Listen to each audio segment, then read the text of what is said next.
Hello everyone, welcome back to our channel. ఈరోజు నా స్టైల్లో తలకాయ కర్రీ ఎలా చేయాలో చూపిస్తాను.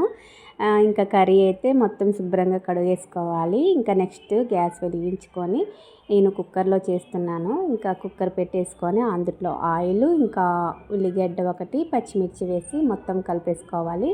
అవి మగ్గిన తర్వాత ఇంకా మనం శుభ్రంగా కడిగి పెట్టుకున్నాం కదా, ఆ ముక్కల్ని అయితే వేసేసుకుంటున్నాను. సో మొత్తం కలిపేసుకోండి.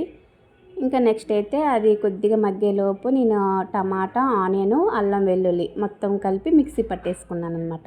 ఇంకా ఆ పేస్ట్ని కూడా ఆ మటన్ కర్రీలో వేసేసుకుంటున్నాను. సో కొంచెం పసుపు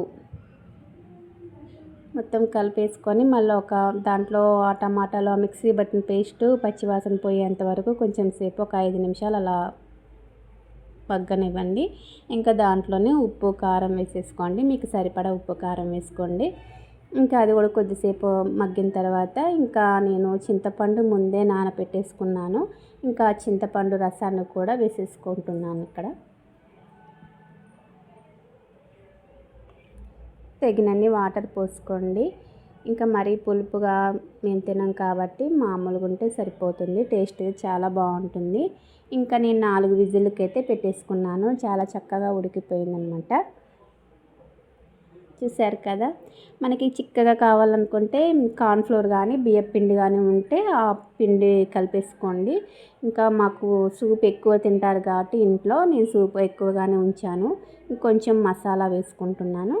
ఇంకా మొత్తం కలిపేసుకున్నాక లాస్ట్లో కొంచెం కొత్తిమీర వేసుకున్నాను. టేస్ట్ అయితే సూపర్గా ఉంది. ఇంకా మా ఆయనకి ఇష్టం అండి, చాలా తలకాయ కర్రీ అంటే చాలా ఇష్టము. ఇంకా పిల్లలు ఎక్కువ తినరు, సూప్ తింటారులే కానీ పీసులు తినరు. ఇంకా టేస్ట్ అయితే చాలా బాగుంది. నేను కూడా తక్కువే తలకాయ కర్రీ. సో వీడియో నచ్చితే లైక్ చేయండి, సబ్స్క్రైబ్ చేసుకోండి. Thank you.